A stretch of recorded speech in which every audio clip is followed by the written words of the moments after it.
Have you ever faced a situation where you were asked to introduce yourself and you found it a daunting task? Hello there, I'm Sukhmani Kaur. Welcome to my channel and I'm here to help you with this. So let's get started.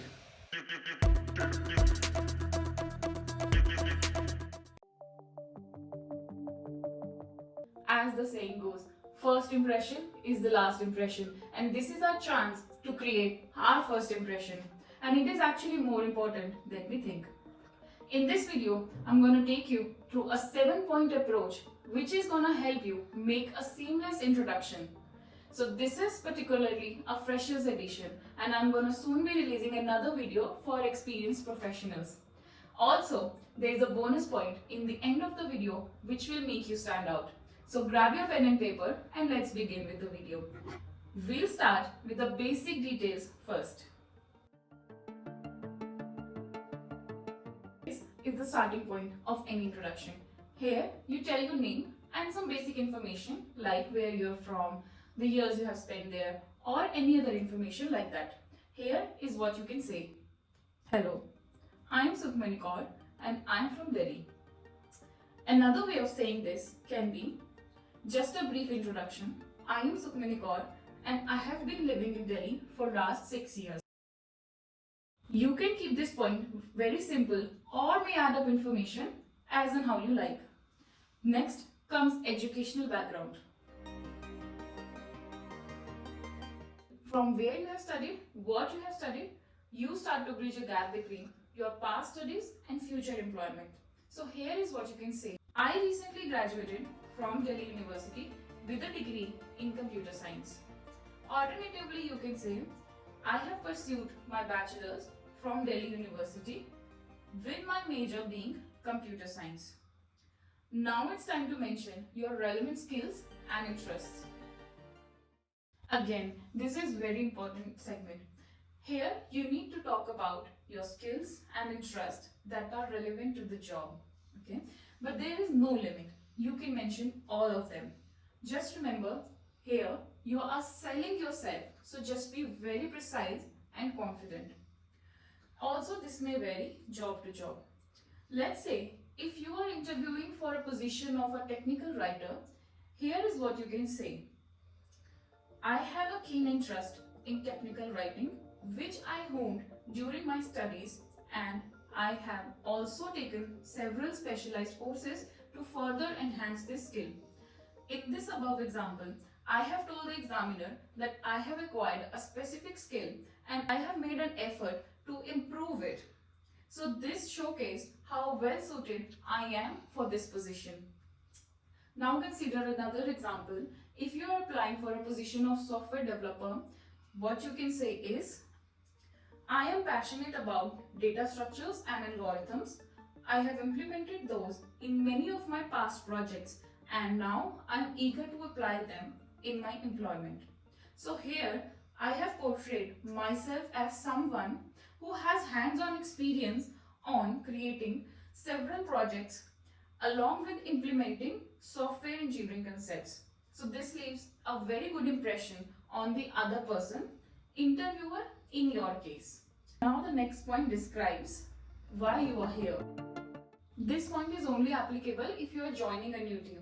So you can skip this section if you are here to prepare for an interview introduction. Okay? So this would mostly be your first interaction with the team, and not everybody knows what position you have joined and what value you are adding for them. So you can use these lines to demonstrate that. I am thrilled to join this organization as a senior software developer. I will be working on multiple projects and would be leading a few of them. So here I am showing a little bit of excitement and also showing what value I can add to the team. So moving on, we have the fifth section, which is career goals. This point is as crucial as interests and skills. Here you can mention your career goals, aspirations, and if you have nothing to say, just answer the question, where do you see yourself in next 5 to 10 years? This can be illustrated by saying, in the long term, I aspire to become a senior software manager and I believe this role will be a great stepping stone towards that. This shows the audience that you are a person who thinks ahead and has a vision and goals for themselves.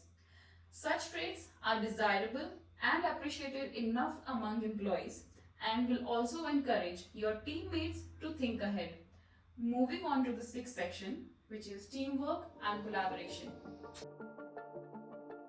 So whenever you start working professionally, you will be placed in teams. So the team size can be like a team of 4 people, a team of 10 people, but irrespective of the team size, you should know how to carry yourself among the team, how to adjust yourself according to the team, and how to think like a team player who uplifts the team with their teamwork. So this point is about that. Mentioning a few words about teamwork and collaboration will be highly appreciated and always make a positive impact. So here is what you can say. I am a strong believer in teamwork and collaboration, and I am eager to work alongside all of you to achieve our goals. Using this statement in the introduction stirs up a feeling of excitement among your potential team or interviewee, which sets a positive tone for the future. So this was your sixth point. Last but not the least is thanking your audience. Thanking the audience. This is needed because your audience or interviewee has been patient with you and they have been listening to the whole introduction. Plus, this marks as the closure of your introduction. So, to close your introduction, you can say, "Thank you. I believe this is all from my side." This is a short closure if you are in an interview. But if you are closing the introduction in front of a team, you can say, "Thank you for the warm welcome. I am looking forward to getting to know you all and contributing to the success of the team."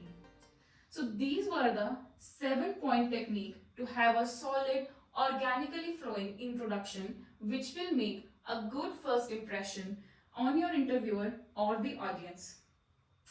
As promised earlier, now is the time for bonus point, that is the body language. All of us can speak. Some of us better than the others. But how? What makes a person a better orchestrator? Their body language. It will make you stand out instantly. It will show how much confident you are while you speak and about what you speak. People will be eager to listen to you. So this is body language.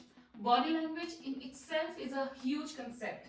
But for now, we can focus on these 4 things, which is posture, eye contact, smile, and hand gestures. Consider you're sitting in an interview and your shoulders are dropping, you're looking lousy, and you're not making eye contact with the interviewer. What does it show? That either you're not confident or you're not interested in the interview itself. So always carry an upright postures and make a subtle eye contact with the interviewer.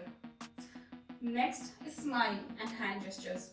Carrying a gentle smile throughout will make everyone more comfortable, and by using hand gestures, you can show your enthusiasm. And how do you achieve all of this? Practice and practice a lot. The best way I find is to speak in front of the mirror to yourself. And I think that's all for this video. I hope this helps you every time you have to introduce yourself. I will leave an example in the description below that you can use as a template. Do leave a comment if you want me to make more such videos, and like if you find it helpful. Do subscribe to the channel. Until then, stay confident and keep learning. Bye-bye.